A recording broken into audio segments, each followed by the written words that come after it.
Have you ever thought about what a philosopher really does? Most of us picture someone pondering abstract ideas in an ivory tower, right? But what if I told you that for some of the greatest thinkers in history, a philosopher was more like a doctor, and their school was essentially a hospital for your mind? This isn't some modern self-help guru talking. This idea goes back thousands of years. Let me take you back to the end of the 1st century AD.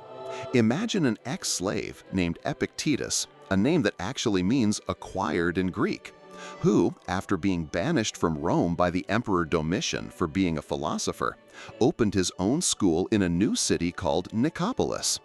Domitian saw philosophers as a threat, but Epictetus saw his role very differently. He was incredibly clear.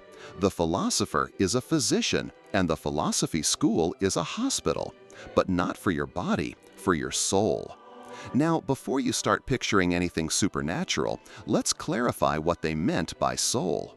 In this context, it wasn't about spirits or an afterlife.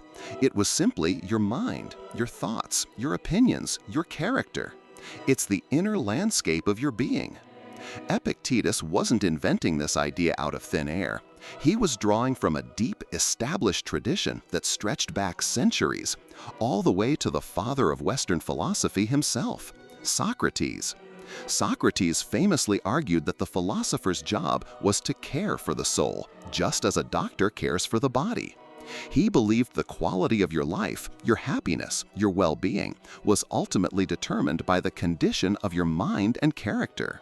Socrates often challenged the people of Athens, pointing out that they spent so much time and effort on their physical bodies and their material possessions, yet paid very little attention to their soul, to what they thought, what they believed, their values, and their character. He insisted that the true key to a good and happy life lay in nurturing these internal aspects, not the external ones. Think about it this way. Imagine you have a lot of money. Is money inherently good or bad? Socrates and later the Stoics would argue it's neither. Money itself is neutral. Its value, whether it leads to good or bad outcomes, depends entirely on your character. A virtuous person might use their wealth to help others, build something beneficial, or support a good cause. A less virtuous person might use that same wealth for selfish, destructive, or harmful purposes. This crucial insight reveals that genuine value, the real source of good or bad in your life, isn't in the external things you possess. It's in the character of the person possessing them. It tells us that obsessing over your bank account or your possessions while neglecting the state of your character is a profound mistake.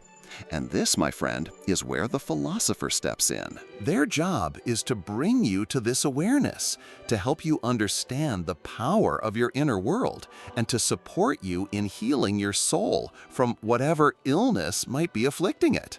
So, what part of your inner self needs a checkup today? How might treating your thoughts like a doctor treats a patient change your life?